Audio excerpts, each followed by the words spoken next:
ఆపలేరు. Nobody can stop this flow. Hallelujah, hallelujah. Hallelujah. సూర్యోదయ సమయం అని చెప్పండి. సూర్యోదయ సమయం. సూర్యోదయ సమయం ప్రభు ధరిని నించున్నారట. ఎక్కడి నించున్నారట? ధరిని నించున్నారట. మళ్ళీ పలుకుతామా? సూర్యోదయ సమయం, సూర్యోదయ సమయం ప్రభు ధరిని నించున్నారని చెప్పండి. ప్రభువు ధరిని నిలుచున్నారు. హల్లెలూయా. సూర్యోదయ సమయం అంటే నిన్న మనం నేర్చుకున్నాం, ఆయన తట్టు తిరుగుతున్న సమయం అని. సూర్యోదయం అంటున్నాం కానీ భూమియే తన చుట్టూ అంటే దేవుని తట్టు సూర్యుని చుట్టూ తిరుగుతున్నట్టుగా మనం నేర్చుకున్నాం కదా. ఇప్పుడు సూర్యోదయం అయినా అని చెప్పిన అరుణోదయం అన్నా ఒకటే. పలుకుదాం ఆ మాట. సూర్యోదయం అన్న అరుణోదయం ఒకటే. హల్లెలూయా. సూర్యోదయం అయినా అరుణోదయం అన్నా ఒకటే.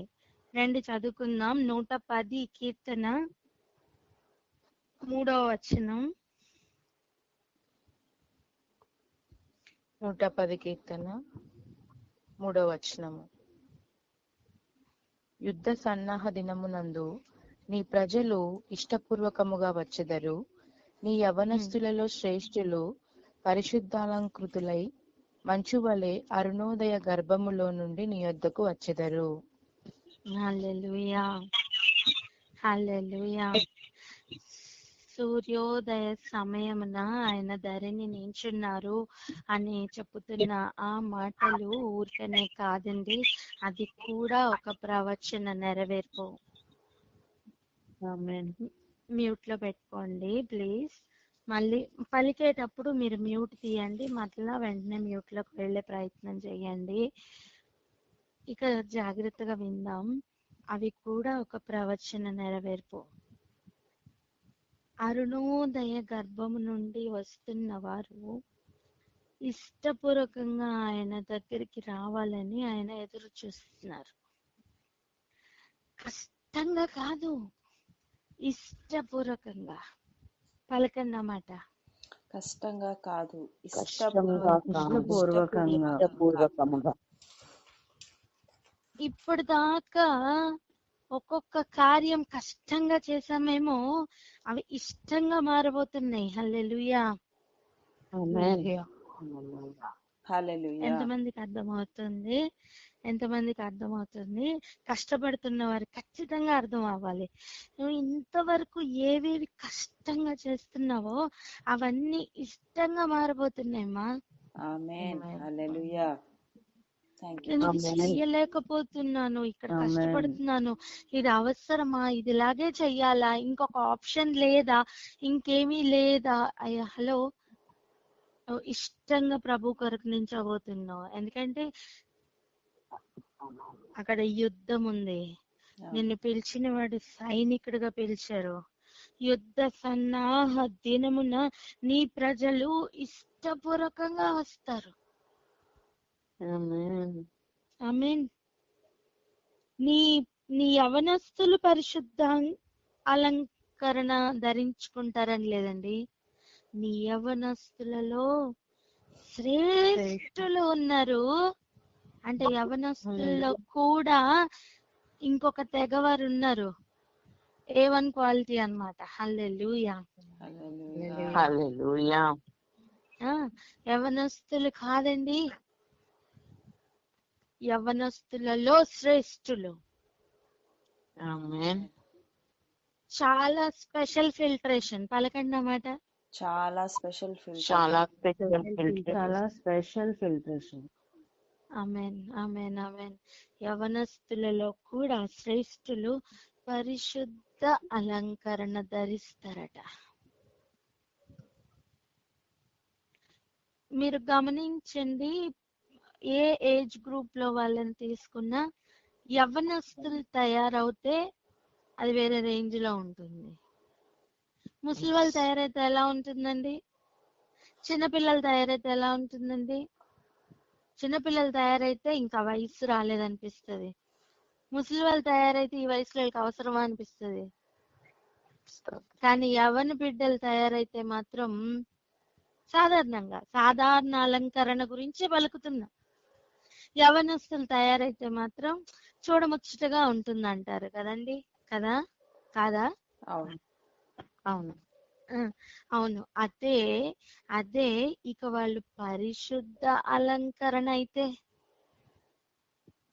హల్లెలూయా. హల్లెలూయా. Hallelujah, hallelujah, hallelujah. హల్లెలూయా. ఆ పరిశుద్ధ అలంకరణ కూడా ధరించడానికి యవ్వనులలో దేవుడు ఎన్నుకుంటున్న వారు శ్రేష్టమైన వారిని ఎన్నుకుంటున్నారు.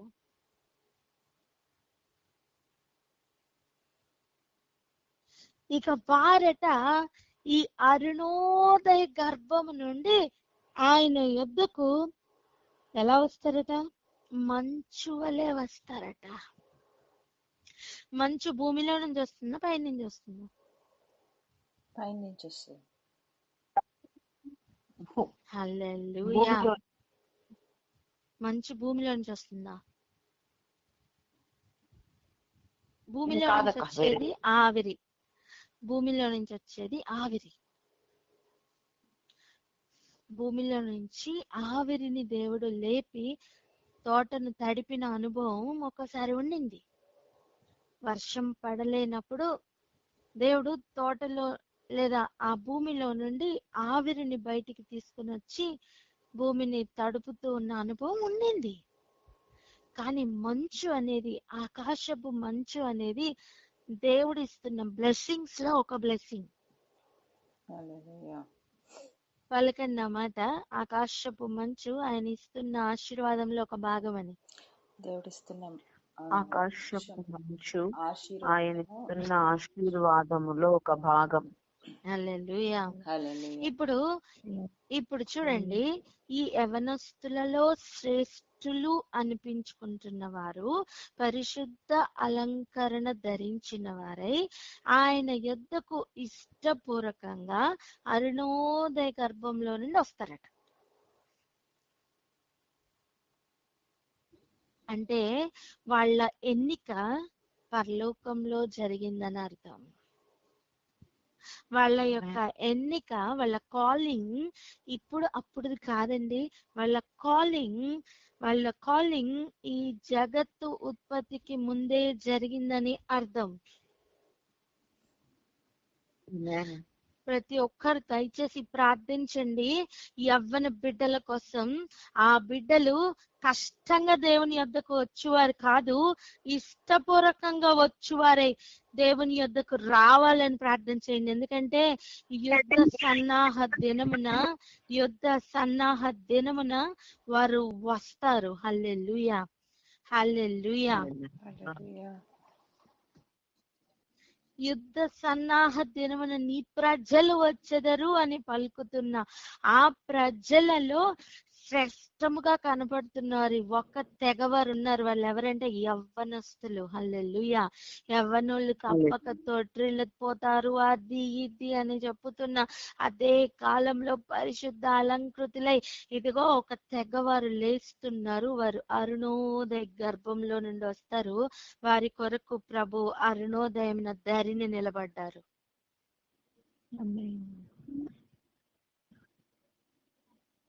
అసలు ఆమె చెప్పండి, ఎలా ఉన్నారు నాకు అర్థం కావట్లేదు. ఆమేన్. ఆమేన్. ఆమేన్.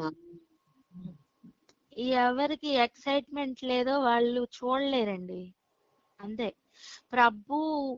ప్రభు ప్రవచన నెరవేర్పు చూస్తున్నప్పుడు ఇంకా ఆసక్తి పెరుగుతది, ఆశ పెరుగుతది, ఉత్సాహం పెరుగుతది, ధైర్యం పెరుగుతది, నిరీక్షణ మరి ఎక్కువ అవుతది. హల్లెలూయా. అలాంటి సమయం స్తుతి ఆగదు. హల్లెలూయా.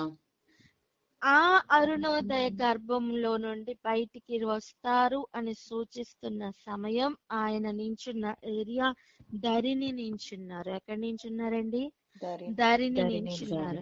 ఇప్పుడు చూడండి, రాత్రంతా శ్రమ పడిన అనుభవంలో ఆనాడు శిష్యులు ఉన్నారు. వాళ్ళందరూ ముసలోళ్ళ కాదు కాదు కాదు, చిన్న పిల్లల కాదు. కాదు, యవనస్తులు. ఆమేన్. మ్యూట్ లో పెట్టుకోండి, మ్యూట్ లో పెట్టుకోండి ప్లీజ్, మ్యూట్ లో పెట్టుకోండి. Thank you lord, thank you. ఇక జాగ్రత్తగా వినండి. ఇప్పుడు యుద్ధ సన్నాహ దినమున దేవుడు ఆ యవ్వన బిడ్డలను బయటికి తీసుకుని వస్తున్నారు. దానికి మొదటిగా మనకి వీళ్ళు కనిపిస్తున్నారు. మొదటి వరుసలో వీళ్ళు కనబడుతున్నారు. కానీ ఆ ఎంపిక ఇంకా అయిపోలా.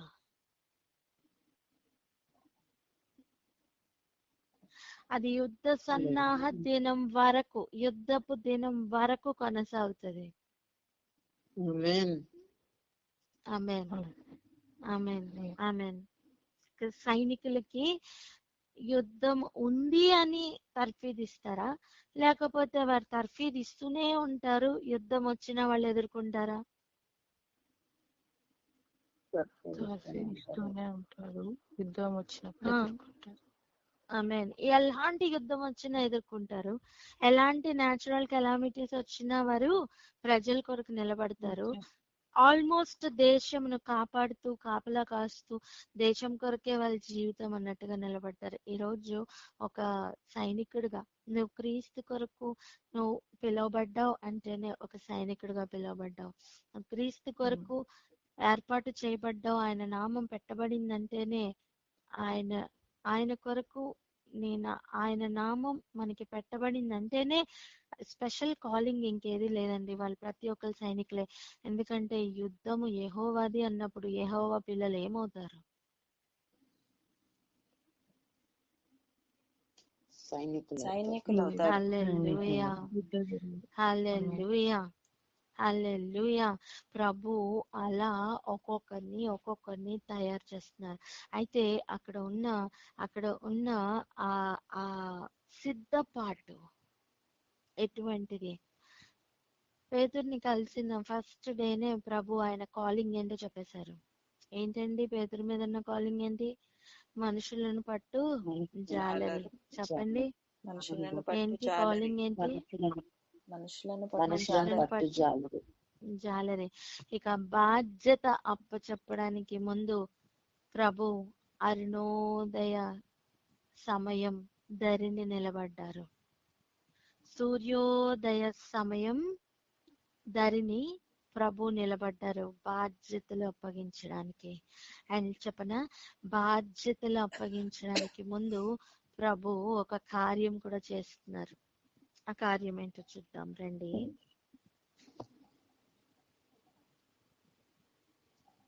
యోహాను సువార్త 21వ అధ్యాయం. యోహాను సువార్త 21వ అధ్యాయం 12వ వచనం. యోహాను సువార్త 21వ అధ్యాయం 12వ వచనము. చేపలు అంత విస్తారముగా పడినను వల పిగులలేదు. యేసు రండి భోజనము చేయుడని వారితో అనెను. ఆయన ప్రభువని వారికి తెలిసినందున నీవెవడవని శిష్యులలో ఎవడునూ ఆయనను అడుగ తెగింపలేదు. దీనికి కనెక్టెడ్ గా ఇప్పుడు 4-5 వచనాలు కూడా చదవండి. యోహాను సువార్త 21వ అధ్యాయము 4-5 వచనాలు. సూర్యోదయం అగుచుండగా యేసు ధరణి నిలిచెను. అయితే ఆయన యేసు అని శిష్యులు గుర్తుపట్టలేదు. యేసు పిల్లలారా, భోజనమునకు మీ యొద్ద ఏమైనా ఉన్నదా అని వారిని అడుగగా 6 కూడా చదివేరా? లేదని వారు ఆయనతో చెప్పిరి. అప్పుడు ఆయన దోణి కుడి పక్కను వలవేయుడి మీకు దొరుకునని చెప్పాను గనుక వారలాగు వేయగా చేపలు విస్తారముగా పడినందున వల లాగలేకపోయిరి. చాలండి. ఇక్కడ జరుగుతున్న కార్యం ఒకటి మనం చూస్తున్నాం. చూడండి, అరుణోదయ సమయం లేదా సూర్యోదయ సమయం, సూర్యోదయం ఆగుతున్న సమయమున ప్రభువు దరిన నిల్చున్నారు. అయితే యేసు అని శిష్యులట గుర్తుపట్టలేదట. 3.5 సంవత్సరాలు వారితోనే తిరిగిన యేసుని వారు గుర్తుపట్టలేదు. అసలు యేసుతోనే తిరగకపోతే నువ్వు యేసుని ఎప్పుడు గుర్తుపడతావు నాన్న? స్తోత్రం.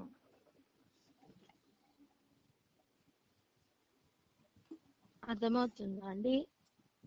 మేమైతే అలా చెయ్యము అనిపిస్తున్న నీతిమంతులకు అర్థమవుతుందా? అంత స్పిరిచువాలిటీ మనకొద్దు, ఒప్పుకుందాం. శిష్యులు ఆయనతోనే ఉన్నప్పటికీ కూడా పునరుద్ధానుడైన యేసుని వాళ్ళు గుర్తుపట్టలేదు. ఈరోజు మనం కూడా పునరుద్ధానుడైన యేసును గుర్తుపట్టాలి అంటే ఇంకొక అనుభవం మనకి కావాలి.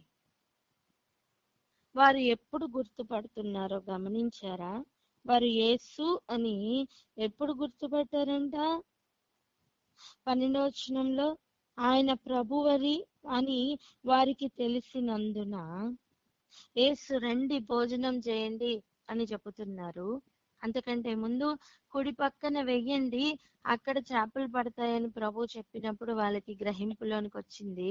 ఇక రండి ఇప్పుడు భోజనం చేయండి అని చెప్తున్నప్పుడు వారు యేసు అని వాళ్ళు గుర్తుపట్టారు. కానీ నువ్వెవడు అని అడగడానికి కూడా తెగించలేదట. ఇక అంటే అనుభవాలు మారుతున్నాయని అర్థం. హల్లెలూయా, హల్లెలూయా. హల్లెలూయా. నేను అంటాను వాళ్ళ కష్టాన్ని ఇష్టంగా మార్చుతున్న సమయం అని. ఆమేన్. ఇక్కడ ఎక్కడ కూడా వారు ఇష్టంగా ఆయన యొద్దకు వచ్చినట్టు కనబడట్లేదు కదా? కనిపిస్తుందా? ఎవరి యొద్దకు వచ్చారండి? యేసయ్య యొద్దకు వాళ్ళు ఇష్టంగా వచ్చినట్టు ఏమైనా కనిపిస్తుందా? కాదు. వారు పారిపోతున్నారు. వారు ఎక్కడికి పారిపోయారు? సముద్రం లోపలికి చేపల కొరకు మరలా వెళ్ళిపోయారు. అంటే ప్రభు కొరకు ఎదురు చూపు మనకేం అక్కడ కనబడట్లా, కానీ ప్రభువే వారిని ఇష్టపూర్వకంగా ఆయన కొరకు నిలబడినట్లుగా ఆయన మార్చుతున్న ప్రాసెస్ ఇది. నువ్వు నన్ను ప్రేమిస్తున్నావా అని అడుగుతున్న లెవెల్ ఆ ఇష్టానికి దగ్గరగా ఉన్న లెవెల్ కాదు. ఆ ఇష్టము కూడా కష్టంగా ఉన్న టైంలో ప్రభు అడుగుతున్న లెవెల్ అది. అందుకే నీకే తెలుసు అని అన్నాడు. పేతురు ఏమంటున్నాడండి? 3వసారి అడిగినప్పుడు అనుభవం చెప్పండి. 17వ వచనం చదువున్నాను ఒకసారి. 17వ వచనము. 3వసారి ఆయన యోహాను కుమారుడవైన సీమోను, నన్ను ప్రేమించుచున్నావా అని అతనిని అడిగెను. నన్ను ప్రేమించుచున్నావా అని 3వసారి తన్ను అడిగినందుకు పేతురు వ్యసనపడి, ప్రభువా, నీవు సమస్తము ఎరిగినవాడవు, నిన్ను ప్రేమించుచున్నానని నీవే ఎరుగుదు అని ఆయనతో చెప్పెను. వ్యసనపడే అవసరం ఏముందండి? మనం నిజంగా ప్రేమిస్తే నిన్ను ప్రేమిస్తున్నాను అని చెప్పడానికి ఎన్నిసార్లు చెప్పడానికి ఇష్టపడతాం? చెప్పండి. మాటకు ముందు ఒకసారి, మాటకు తర్వాత ఒకసారి. ఆ మాట వస్తూనే ఉంటది కాదా?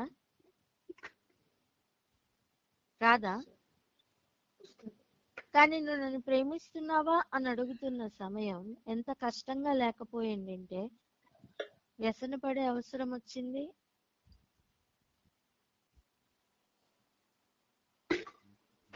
అంటే దేనిని ప్రేమించాలో, దేనిని ప్రేమించకూడదో, దేనిని ఇష్టపడాలో, దేనిని ఇష్టపడకూడదో తెలియని కాలంలో ఉన్న పిల్లలను ప్రభు తెలిసేటట్టుగా చేస్తున్న ఒక మార్గం, ఒక ప్రయాణం ఉంది. హల్లెలూయా. కానీ యుద్ధపు దినంన ఎవరు పిలవాల్సిన పని లేదు. ఆ అనుభవాలన్నీ కూడా వారికి అవే కాలింగ్ గా మారుతాయి, అవే అలారం గా మారుతాయి, అవే ఇష్టపూర్వకంగా వాళ్ళు రావడానికి ఒక కారణంగా మారుతాయి. అందుకే మొదట్లోనే చెప్పుకున్న మాట, ఇప్పుడు కష్టంగా ఉన్న ప్రతిదీ కూడా ఇష్టంగా మారబోతుంది. తగిన సమయమున ప్రతిదీ కూడా ఇష్టంగా మారబోతుంది. హల్లెలూయా. కాలింగ్ లో ఉన్న ప్రతి ఒక్క బిడ్డకు కూడా ఇప్పుడు కష్టంగా ఉన్న ప్రతిదీ కూడా ఇష్టంగా మారబోతుంది. ఆమేన్. ఆమేన్. ఆమేన్. ఆమేన్. కాలింగ్ లో లేని వారు ఇక అటు సముద్రము ఉండదు, ఇటు దరి ఉండదు. ఇక్కడ ఆగి ఒకసారి ప్రార్థన చేసుకుందామా? అర్థమైన వారు, గ్రహించిన వారు ప్రార్థన అందుకోండి. స్తోత్రం స్తోత్రం స్తోత్రం పరిశుద్ధుడా నీకు స్తోత్రం రాజా. అయా అరుణోదయ గర్భములో నుండి నా ప్రభువ, అయా నీ యవ్వనస్తులలో శ్రేష్ఠులు పరిశుద్ధాలంకృతులై మంచు వలె వచ్చెదరు అన్నటువంటి మీ వాక్యమునకి మీరిస్తున్న ప్రవచనాత్మక ఆలోచనకై మీకు స్తోత్రము రాజా.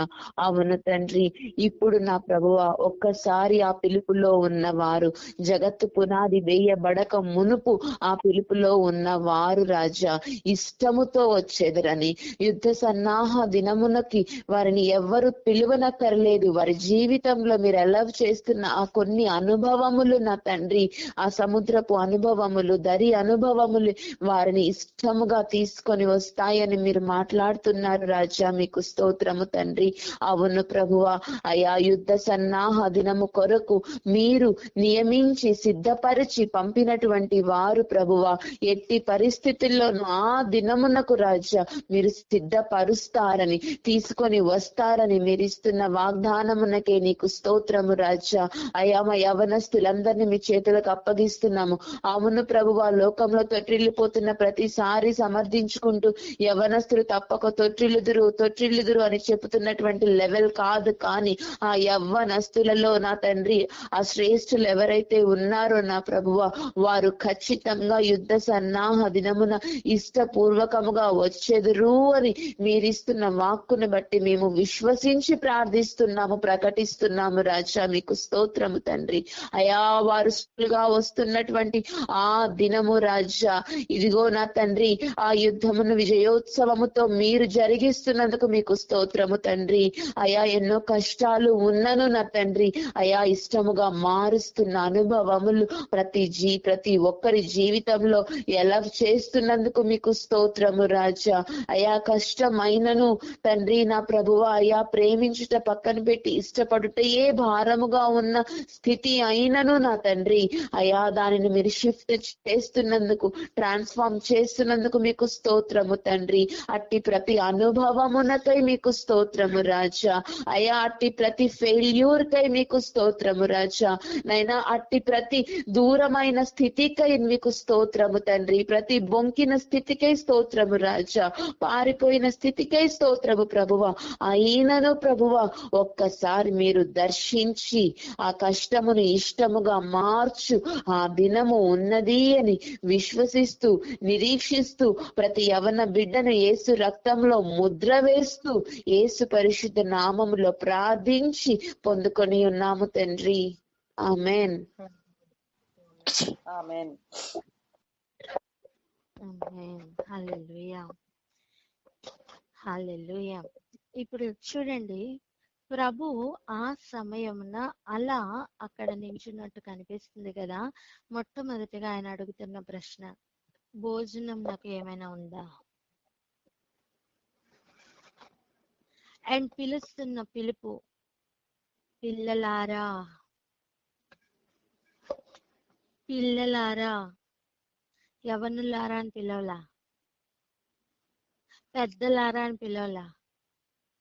ఏమని పిలిచారండి? పిల్లలారా అని పిలుస్తున్నారు. పిల్లలారా అని పిలుస్తున్నారు.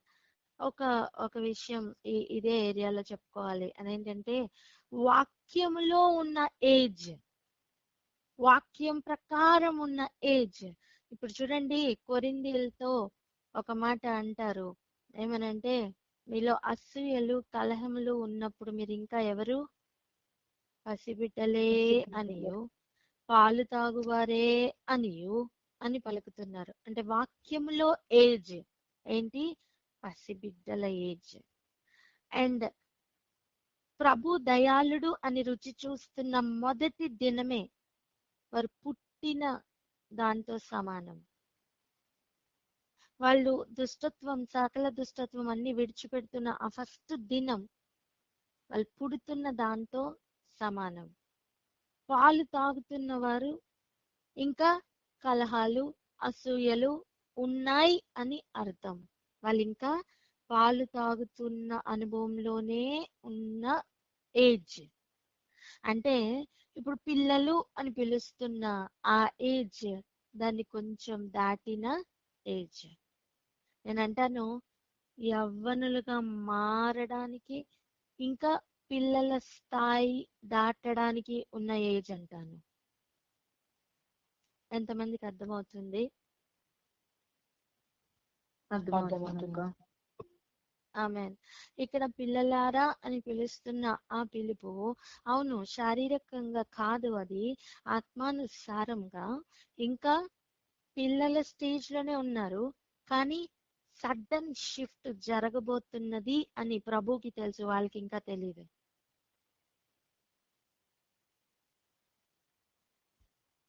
యేసు ప్రభు పునరుద్ధానుడై అప్పటికే 3వసారి కలవడం అయినప్పటికీ కూడా ఇంకా యేసును గుర్తుపట్టలేని ఒక అనుభవం. కానీ వారు పెద్దవారుగా మారిన సమయం అంటాను, ఆ పెంతెకొస్తు అనుభవం తర్వాత వారి యొక్క స్థితి చూడండి. వారి దేవాలయం వైపు వెళ్తున్న సమయం యేసు వారితో ఉన్నారా? లేరు. కానీ మెట్లు ఎక్కుతున్నప్పుడు అక్కడ అడుక్కుంటూ ఉన్న కాళ్ళు ఉన్న పని చెయ్యని వ్యక్తిని, కుంటివాణ్ణి చూసి ఏమంటున్నారు? మా దగ్గర వెండి లేదు, బంగారం లేదు, కానీ ఉన్నదే నీకు ఇస్తున్నాం, ఆయన నామంలో, యేసు నామంలో లే అని చెప్పారు. నేను అంటాను, యేసు ప్రభు ఉన్నప్పుడు వాళ్ళు గుర్తుపట్టలేదు కదా, మరి ఆ నామం, ఆయన ఉన్నారని, ప్రభు వారితోనే ఉన్నారని ఆ గ్రహింపు ఎలా వచ్చిందండి? ఎదిగిన అనుభవం. వాళ్ళకండి ఎటువంటి అనుభవం? ఎదిగిన అనుభవం. కానీ దానికి, ఎదిగిన అనుభవానికి ఇప్పుడు జరుగుతున్న దానికి మధ్యలో ఒకటి ప్రభు ఇస్తున్నారు, భోజనం పెడుతున్నారు. ఏం భోజనం పెడుతున్నారండి? ఏ టైంలో భోజనం పెడుతున్నారు చెప్పండి? అరుణోదయ సమయం అని అప్పుడే చెప్తున్నారు కదా, అది మధ్యాహ్నమా, లంచా, నైటా, రాత్రి డిన్నరా? ఎర్లీ మార్నింగే ఏమి ఇస్తున్నారు చూడండి. భోజనం నాకు మీ దగ్గర ఏదైనా ఉన్నదా అని అడుగుతుంటే వాళ్ళు చెప్తున్నారు మా దగ్గర ఏమీ లేదు అని. కానీ అదే సమయం, అదే ఉదయం ప్రభు చెప్తున్నారు, నీ కుడి పక్కకి వల వేయి, మీ కుడి పక్కకు వల వేయండి, మీ కుడి పక్కకు వల వేయండి అని చెప్పిన మరుక్షణం వారికి విస్తారమైన చేపలు పడ్డాయి. దాని లెక్క కూడా ఇంత అని ఇచ్చారు. ఎంత లెక్క? 153. అంతేనా? దయచేసి చూసి చెప్పండి, అంతేనా? అవునక్క. 11వ వచనం. 153 చేపలు పడినట్లుగా మనం చూస్తున్నాం. ఇప్పుడు చూడండి, ఇవన్నీ పట్టుకొని ఆయన దగ్గరికి వచ్చిన సమయం లెక్కకైతే ఏం చేయాలి? రండి భోజనం చేద్దాం అని చెప్పినప్పుడు ఏం చేయాలి? ఈ చేపల్ని పట్టుకుని వెళ్ళి కాల్చి ఇవ్వాలి. అంతేనా కదా? చెప్పండి. మీ దగ్గర భోజనం ఏమన్నా ఉందా అని అడిగారు. వాళ్ళు చెప్పారు లేదు అని. ప్రభు చెప్పారు నీ కుడి పక్కకి వల వేయమని. ఇప్పుడు దాన్ని ఏం చేయమని అర్థం? ఆ పట్టిన చేపల్ని పట్టుకుని రమ్మనే కదా అర్థం.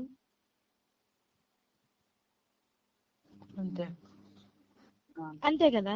కానీ అక్కడ ఏం జరిగింది చూద్దాం రండి. 12వ వచనం.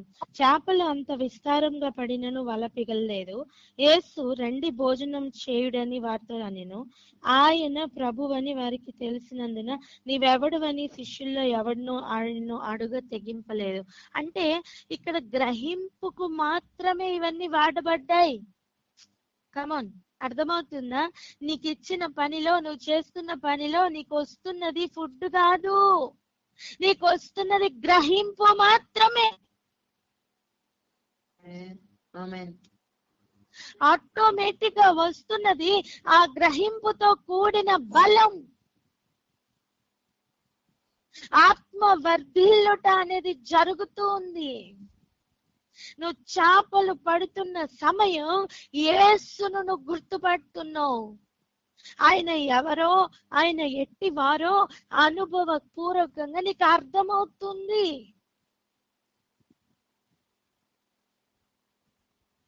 నేను అంటాను, ఆత్మకు ఆహారం దొరుకుతుందండి, శరీరానికి దొరకట్లేదేమో, కానీ అక్కడ ఆత్మకు ఆహారం దొరుకుతుంది.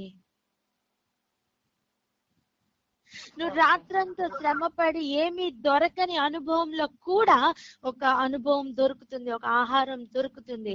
కానీ ఫిజికల్ గా నీకు అక్కడ ఆహారం ఏది కనపడట్లేదు.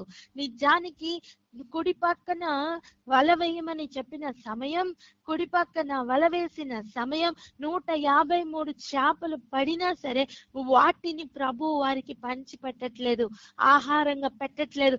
ప్రభు ఆల్రెడీ సిద్ధపరిచారు. నెక్స్ట్ ప్రయాణం కొరకు ప్రభు ఇస్తున్న ఆహారం ఆయన దగ్గర ఆల్రెడీ ఉంది. వాళ్ళకండి ఈ మాట, నెక్స్ట్ ప్రయాణం కొరకు ఆయన సిద్ధపరిచిన ఆహారం ఆయన తీసుకొచ్చారని చెప్పండి. నెక్స్ట్ ప్రయాణం ఆహారం ఆయన తీసుకుని వచ్చారు. ఈ మాటల యొక్క అర్థం నీకు ఇప్పుడు అర్థం కావట్లేదు కదా. దారిని నిలబడిన కనీసం యేసు ప్రభుని చూడు, ఇంకా గుర్తుపట్టే అవకాశం నీకు రాలేదు కదా. గుర్తుపట్టే ఆ స్థితి లేదా ఆ గుర్తుపడుతున్న అనుభవం ఇంకా రాలేదు కదా. కొంచెం వెయిట్ చేయి, నీకు అర్థమవుతుంది. నువ్వు ఎక్స్పీరియన్స్ అవ్వబోతున్నావు. ఆమేన్, ఆమేన్. నువ్వు పట్టిన చేపలలో, నువ్వు చేస్తున్న పరిచర్యలో, నువ్వు చేస్తున్న పనిలో నీకు ఆహారం ఉంది అనుకుంటున్నావు. కాదు, నీ నెక్స్ట్ ప్రయాణం కొరకు ఆయన తెచ్చిన ఆహారం అదిగో అక్కడ ఉంది. ఒక్కటే ఇక్కడ జరగవలసిన కార్యం ఏంటి తెలుసా? నేను ప్రయాసపడ్డాను, నేను తెచ్చాను అనే అనుభవంలో నుండి మనల్ని తప్పించి, నేను రాత్రంతా కష్టపడ్డా కానీ నా వల్ల ఏమీ కాలేదు అనే అనుభవంలోకి దేవుడు తీసుకుని వస్తున్నారు. నీ మాట చొప్పున నేను వేశాను వల అని చెప్తుంటే, అక్కడ విస్తారమైన చేపలు పడుతుంటే ఆయన మాటకి ఉన్న శక్తి నీకు అక్కడ అర్థమవుతుంది. ఒకప్పుడు అనుభవించావు, కానీ ఇప్పుడు నువ్వు అనుభవిస్తున్న అనుభవం ఎట్టిదో తెలుసా?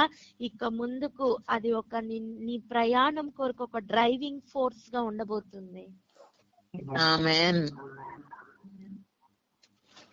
ఇక ముందుకు వెళ్తే నువ్వు తెచ్చిన చేపల్లోని ఇప్పుడు ఎప్పుడు వండాలి బ్రవ్వా అని బాధ ఉంది కదా. ఈ చేపలు ఎప్పుడు తేవాలి, ఎప్పుడు వండాలి, ఎప్పుడు తినాలి, అంత బాధ అక్కర్లేదు నాన్న. ఆయన ఆల్రెడీ నీకోసం సిద్ధపరిచారు. ఆమేన్. ఆయన సిద్ధపరిచే నిన్ను భోజనానికి ఏమైనా ఉందా అని అడిగారు. కమాన్, గ్రహించండి. ఆయన ఆల్రెడీ మన కొరకు ఆహారం సిద్ధపరిచే తీసుకుని వచ్చే మీ దగ్గర ఏమైనా ఉందా అని అడిగారు నాన్న. మనం నల్లిఫై అవ్వడానికి ముందే ఆయన మహిమైశ్వర్యమును ఆల్రెడీ డిపాజిట్ చేశారు. కానీ ఆ మహిమైశ్వర్యంని బయటికి తీయడానికి మనం నల్లిఫై అవ్వాలి.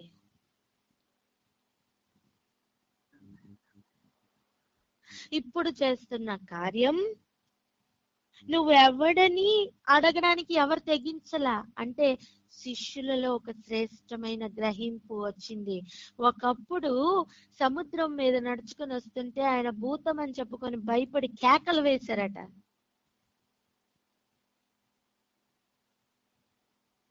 కానీ ఇప్పుడు అనుభవం మారింది. ఆయన ఎవరో గుర్తుపట్టలేదు, కానీ నిదానించారు, వెయిట్ చేశారు, కార్యం ఏంటో చూశారు, గ్రహించారు.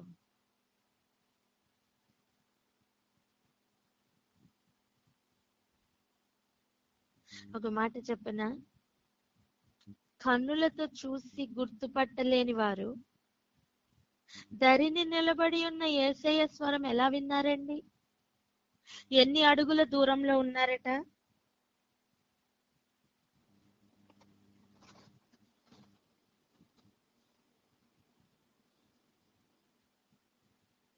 చదివి చెప్పండి. 8వ వచనమా? దరి ఇంచుమించు 200 మూరల దూరం ఉన్నందున.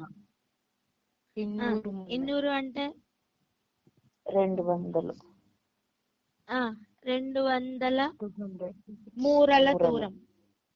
200 మూరల దూరం. ఇప్పుడు లెక్క పెట్టండి. 200 మూరల దూరం ఉన్న ఒక తిబిరేయ అన్న సముద్రం దగ్గర అలలు ఉండవా? వ్యక్తి కనపడట్లేదు, కానీ స్వరం వినపడింది కదా. నీకు భోజనానికి ఏమన్నా ఉన్నదా అని అడిగింది వాళ్ళ దగ్గరికి వచ్చాకనా, సముద్రంలోనే ఉన్నప్పుడా? సముద్రంలో ఉన్నప్పుడే. కనపడట్లేదు కానీ వినపడిందట. హల్లెలూయా. కమాన్, అర్థమవుతుందా?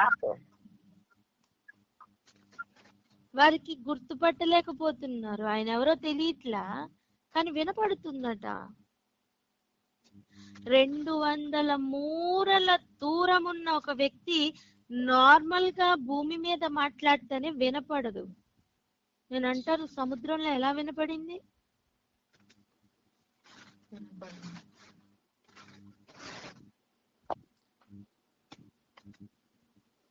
లెక్కయ్యండి. మూరలు అంటే దయచేసి ఎవరైనా నార్మల్ గా ఎంత డిస్టెన్స్ వస్తుందో ఒకసారి లెక్క పెట్టి చెప్పండి. సౌజీ చెక్ చేయరా ఒకసారి? చూస్తున్నాను. ఒక మూర అంటే ఎంత డిస్టెన్స్? 200 మూరలు అంటే ఇంచుమించు ఎంత డిస్టెన్స్? అప్రాక్సిమేట్లీ 340 ఫీట్ అక్క. 340 ఫీట్. ఇప్పుడు చూడండి, నార్మల్ గా ఒక చిన్న హాల్లో ఒక వ్యక్తి నిలబడి మాట్లాడడానికి మనం మైక్ సెట్లు కూడా పెట్టుకుంటున్నాం కాదా?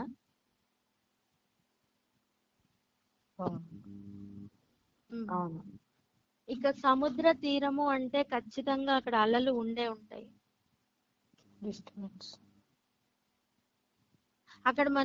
అక్కడ మనం మామూలుగా సముద్రం సీషోర్ కు వెళ్ళి గమనించండి, పక్కనున్న వ్యక్తితో కూడా అరిచి చెప్పాలి. గుసగుసలు ఎవరికి వినపడవు. ఇక అక్కడెక్కడో ఉన్న ఒక 300 అడుగుల దూరంలో ఉన్న వ్యక్తికి వినపడాలి అంటే ఎంత అరిచి చెప్పాలి? ప్రాక్టికల్ గా ఒక సముద్ర తీరం గురించి ఆలోచన చేయండి, అర్థమవుతుంది. 300 అడుగుల దూరంలో ఉన్న ఒక వ్యక్తిని గుర్తుపట్టట్లా, కానీ ఆయన స్వరం వినపడింది. సమాధానం చెప్పారండి. భోజనానికి ఏమైనా ఉందా అంటే లేదు అని చెప్పారు. అంటే కమ్యూనికేషన్ ఉంది.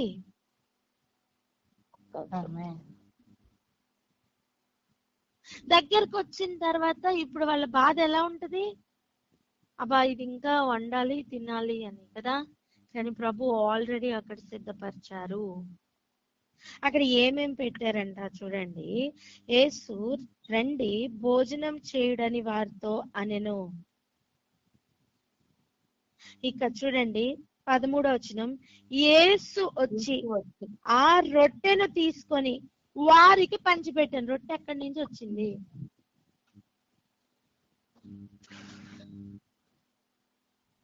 వలలు వేసినప్పుడు రొట్టెలు పడ్డాయా?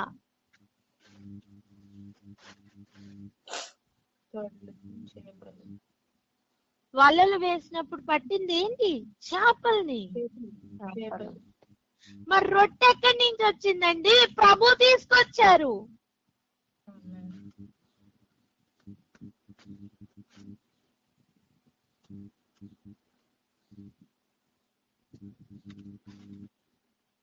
ఒక సంతోషం లేదే మీకు?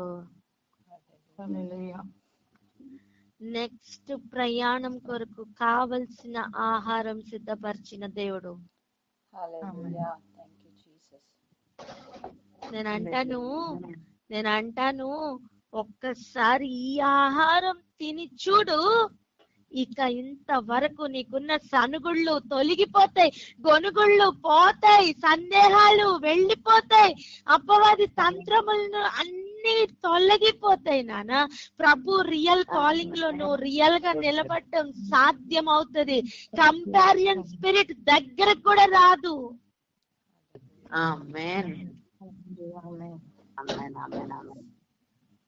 దొంగ మాటలు, పిచ్చి మాటలు, వెర్రి వెర్రి మాటలు, అనవసరమైన కల్పిత కథలు, వారి మీద వీరి మీద సొనుగోళ్ళు, వారి మీద వీరి మీద చెప్పే స్వభావం, ఇవన్నీ తొలగిపోతాయి. ఎంత కంపు కొడుతున్నావు అటువంటి స్వభావంతో. పరిశుద్ధ అలంకరణనేనా అది? ఆ స్వభావం మ్యూట్ లో పెట్టండి. ఇప్పుడున్న స్వభావం చూడు ఎలా ఉందో. అనవసరమైన మకిలి, అనవసరమైన మరకలు, అనవసరమైన మచ్చలు, డాగులతో ఎలా ఉంది చూడ ఆ వస్త్రం.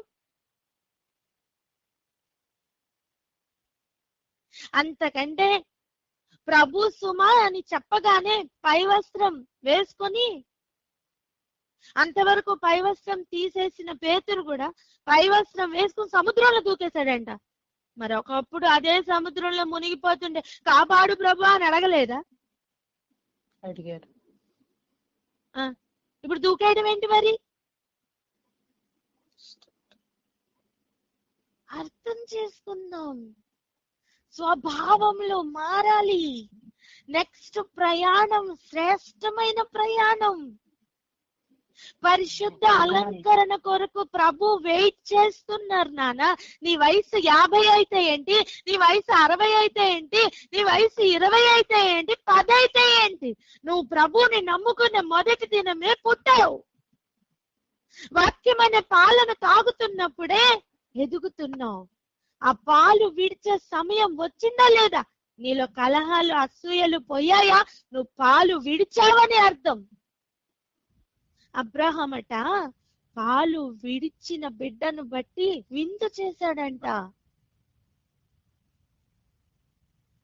అలాగనే పాలు విడిచి బలమైన ఆహారం తీసుకుంటున్న సంఘము కొరకు పరలోకంలో కూడా తండ్రి విందు చేస్తారండి.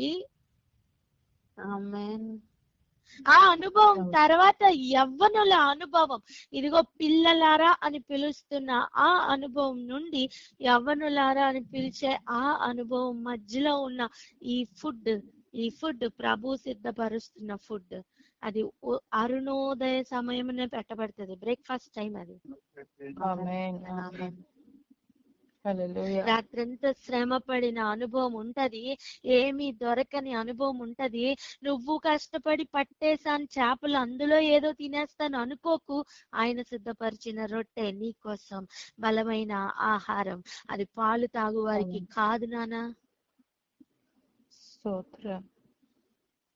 పాలు తాగే పిల్లలకి రొట్టె పెడతావు తల్లి?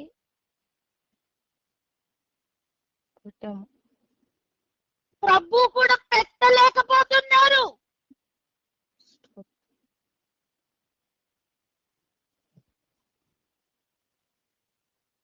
ప్రసవ వేదనతో ఆ రోజు పౌలు పలుకుతున్న బలమైన ఆహారం పెట్టాలనుకుంటున్నా, కానీ మీరు ఇంకా పాలు తాగుతున్నారు. నేను ఎప్పుడు పెట్టాలా ఆహారం అని.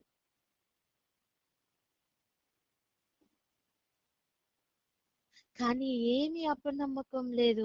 ప్రభుకి తెలుసు అదొక ట్రాన్స్ఫార్మ్ అవుతున్న సమయం అని. ప్రేమించలేకపోతున్న అనుభవంలో ఉండి ప్రేమిస్తున్నాను అని చెప్పడం లేక వ్యసన పడిన స్థితి తెలుసు నానా. అయినా ప్రేమిస్తున్న దేవుడు భోజనం సిద్ధపరిచి తీసుకుని వచ్చారు. ఎక్కడి నించున్నారో తెలుసా? ధరిని నించున్నారు. ఏ సమయమో తెలుసా? అరుణోదయ సమయం. దేని కొరకో తెలుసా? పరిశుద్ధ అలంకరణ ధరించిన వారై ఇష్టపూర్వకంగా వస్తున్న యవ్వన బిడ్డల కోసం. ఈరోజు నీ వయసు ఎంత?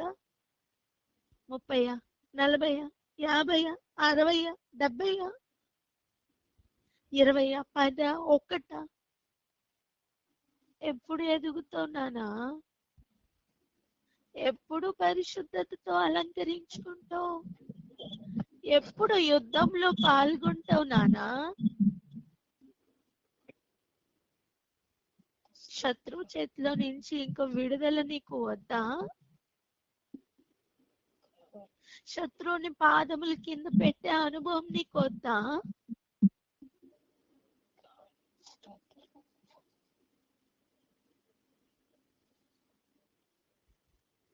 ఎప్పుడు నిజంగా ప్రభువుని ప్రేమిద్దాం?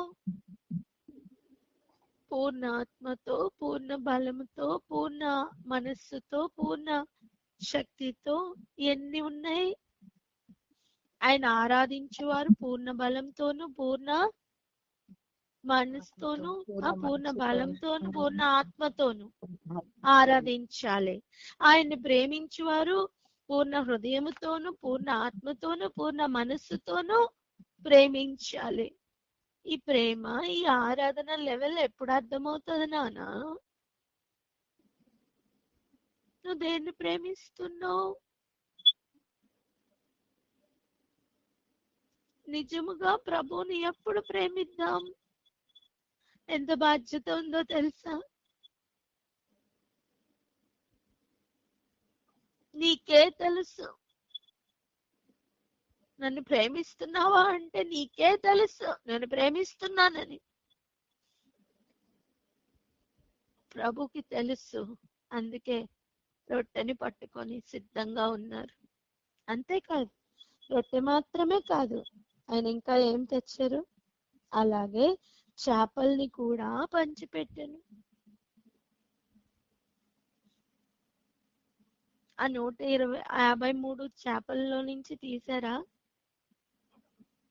ఆయన ఆయన ఆయన రొట్టె పెట్టారు, ఆయన చేపల్ని పెట్టారు. దేనికి సాదృశ్యంగా ఉంది? బలమైన ఆహారానికి సాదృశ్యంగా ఉంది.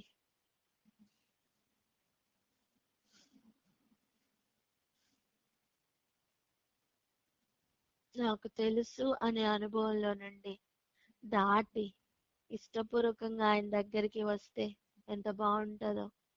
నేనేమంటున్నా తెలుసా? కష్టంగా ఆ రోజు వచ్చిన శిష్యులకే ప్రభు అంతటి ఆహారాన్ని పెట్టి ఉంటే, పిలుస్తున్న పిలుపు కూడా పిల్లలారా అని అయితే, ఈరోజు నువ్వు ఎవరి బిడ్డగా మారుతూ ఆయన యొద్దకు ఇష్టపూర్వకంగా గనక వస్తే ఇంకా బలమైన ఆహారం పెట్టరా? ఆయన దగ్గర ఆహారం లేదా?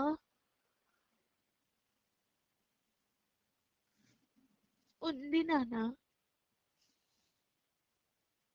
మరుగైన మన్నాని కూడా ఇవ్వడానికి ప్రభు సిద్ధంగా ఉన్నారే.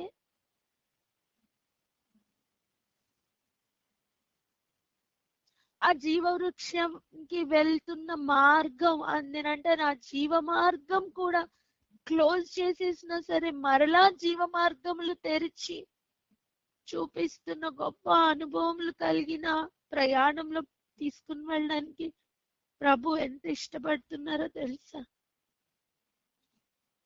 కష్టంగా ఆయన కోసం నిలబడుతున్నావు కదా.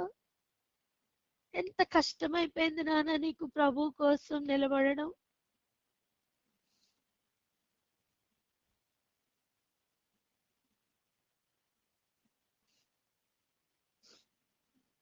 ఆయన ప్రేమను నిజంగా అర్థం చేసుకుంటే ఆయన పూర్ణ ఆత్మతో ప్రేమించుట సాధ్యం.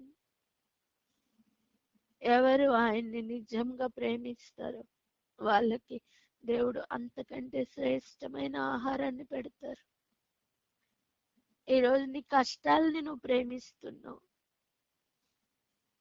నీ పరిస్థితుల్ని నువ్వు ప్రేమిస్తున్నావు, ఆయన కంటే మొదటి స్థానాన్ని నువ్వు ఎన్నిటికో ఇస్తున్నావు, వ్యర్థమైన వాటికి ఇస్తున్నావు తెలుసా.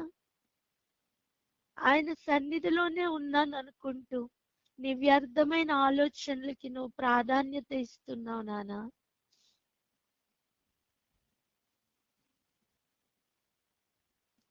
మన బ్రతుకు మార్చుకుందామా?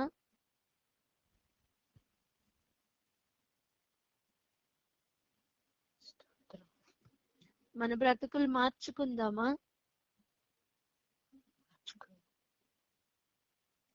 300 అడుగుల దూరంలో ఉన్న వ్యక్తికి కూడా స్వరం వినబడి సమాధానం ఇచ్చారు. మీకు ఎవరికి ఈ స్వరం వినబడట్లేదా? మన బ్రతుకులు మార్చుకుందామా?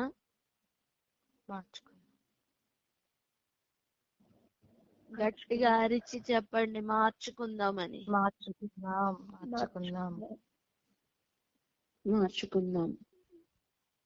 ఆయన కంటే ప్రయారిటీగా మనకి ఇంకేది వద్దు. ఆయన్ని ప్రేమిద్దాం, ప్రభువుని ప్రేమిద్దాం, యేసయ్యను ప్రేమిద్దాం. అంతకంటే మనకి ఇంకేది వద్దు. పూర్ణ మనస్సుతో ప్రేమిద్దాం, పూర్ణ ఆత్మతో ప్రేమిద్దాం. అది లేకుండా ఆయనలో మనం కొనసాగలేం. ఆ ప్రయాణం చాలా కష్టంగా మారిపోతుంది. మనం ఎప్పుడైతే ఆయన్ని ప్రేమిస్తామో ఇష్టంగా ప్రయాణం మారుతుంది. ఇష్టపూర్వకంగా వచ్చేవారు ఆయనకు కావాలి. ప్లీజ్ దయచేసి అర్థం చేసుకుందాం. పసి పిల్లల స్వభావంను విడిచిపెడదాం. పాలు తాగుతున్న స్వభావములు విడిచిపెడదాం. పిల్లలుగా ఆగిపోతే ప్రయాణం చాలదు, కొనసాగదు. యవ్వనులుగా మారాలి, ఎందుకంటే యుద్ధం ఉంది నానా. యుద్ధంలో ప్రభు ఆల్రెడీ విజయాన్ని స్థాపించి పెట్టారు. చూడు, ఆ రోజు ఆహారం ఏమన్నా ఉందా అని అడిగినప్పుడే ఎలాగైతే ఆహారం ఆల్రెడీ ఆయన సిద్ధపరిచి ఉంచారో, యుద్ధం ఉంది అని చెప్తున్నప్పుడే విజయం కూడా దాచిపెట్టి ఉంచారమ్మా.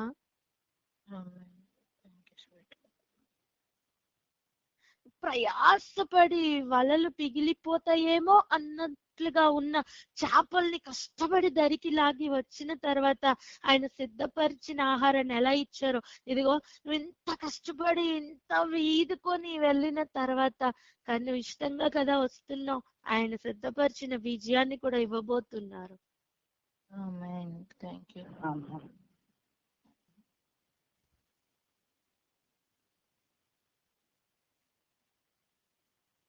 కానీ నిజంగా ఆయన అడుగుతున్నది ఒక్కటే, నువ్వు నన్ను ప్రేమిస్తున్నావా? భోజనం పెట్టిన తర్వాత కూడా అడుగుతున్న ప్రశ్న, నువ్వు నన్ను ప్రేమిస్తున్నావా అని.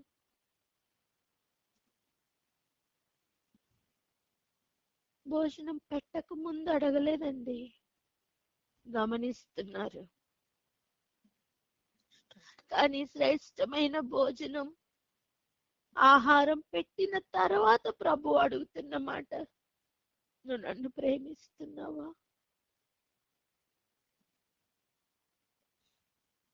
ఈరోజు అదే ప్రశ్న నిన్ను పక్కనే ఉన్న దేవుడు అడుగుతున్నారు నాన్న. నీకు శ్రేష్టమైన ఆహారం ప్రతిదినం అరుణోదయంలో పెట్టట్లేదా? నీ జీవానికి కావలసిన ఆత్మీయ ఆహారం ప్రభు పెట్టట్లేదా? గుండెల మీద చేసుకొని చెప్పండి, పెట్టట్లేదని. పెడుతున్నారు. ఆహారం తినిన తర్వాత ప్రభుని చూసి చెప్పగలవా, నేను నిన్ను ప్రేమిస్తున్నాను అని? ఇంకా వ్యసన పడుతున్నావు కదా. అయినా ప్రభు బాధ్యతను అప్పగిస్తున్నారు తెలుసా. 3 సార్లు ప్రభు అడిగారు, కానీ 3 సార్లు కూడా బాధ్యతను అప్పగించారు. ఆయన ప్రేమ ఇంకెప్పుడు అర్థమవుతుంది?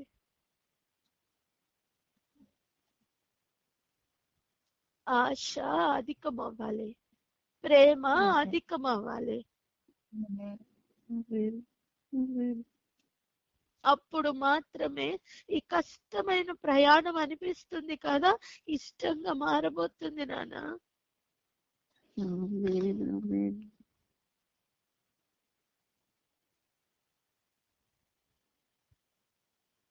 ప్రతి ఏరియాలో మార్పులు వస్తాయి. ఇంతవరకు నువ్వేం చేయలేను అనుకుంటున్నావు, అది చేయగలుగుతావు. ఇంతవరకు నా వల్ల కావట్లేదు అనుకుంటున్నావు కదా, అది నీ వల్ల అవుతుంది. నేను భరించలేను అనుకుంటున్నావు కదా, అది సాధ్యం అవుతుంది. వాళ్ళని భరించలేను, వీళ్ళని భరించలేను, వాళ్ళు ఇష్టం లేరు, వీళ్ళు ఇష్టం లేరు, ఈ కంప్లైంట్స్ ఏమి ఉండవు నాన్న. ప్రతి ఒక్కరిని ప్రేమించుట సాధ్యం అవుతుంది. దుష్టత్వాన్ని చూసి భరించలేకుండా ఉండడం మంచి క్వాలిటీ.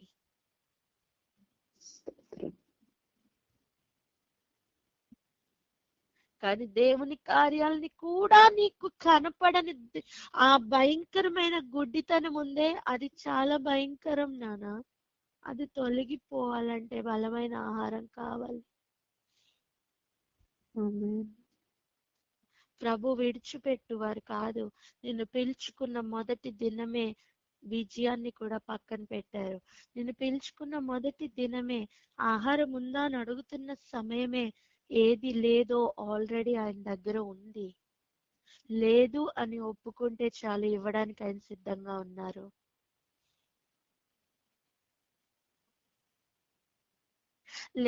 లేనిది ఉన్నట్టుగా, ఉన్నది లేనట్టుగా ఎంతకాలం భ్రమ పడతావు? లేనిది లేదు అని, ఉన్నదాన్ని ఉన్నది అని ఒప్పుకుంటున్న కాలం కొరకు ప్రభు ఎదురు చూస్తున్నారు. ఇష్టపూర్వకంగా వచ్చువారు అలాగున పరిగెత్తుకొని వస్తారు. ఆమేన్. ఆమేన్. శ్రేష్టమైన గ్రహింపు ప్రతి ఒక్కరిలోనికి వ్యాపించును గాక. మీరున్న స్థలంలోనే నిలబడండి, లేచి నిలబడదాం.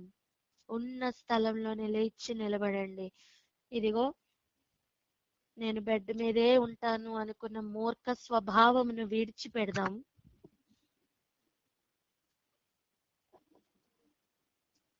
నా నిద్రని నేను విడిచిపెట్టలేను అనుకుంటున్న మూర్ఖపు స్వభావాన్ని విడిచిపెడదాం. నువ్వున్న స్థలంలోనే, నువ్వు ఎక్కడున్నావో అక్కడికి వెళ్ళు. నీకు ఎక్కడ సాధ్యమవుతుందో అక్కడ నీ దగ్గర ఉన్న ప్రతి గోడ నీకు ఉంటుంది. ప్రతి ఒక్కరి ఇంట్లో గోడ ఉంటుంది. నువ్వు ఉన్న స్థలంలో గోడలు ఉంటాయి. వెళ్ళు, ఖాళీగా ఉన్న ఏదో ఒక గోడ దగ్గరికి వెళ్ళు.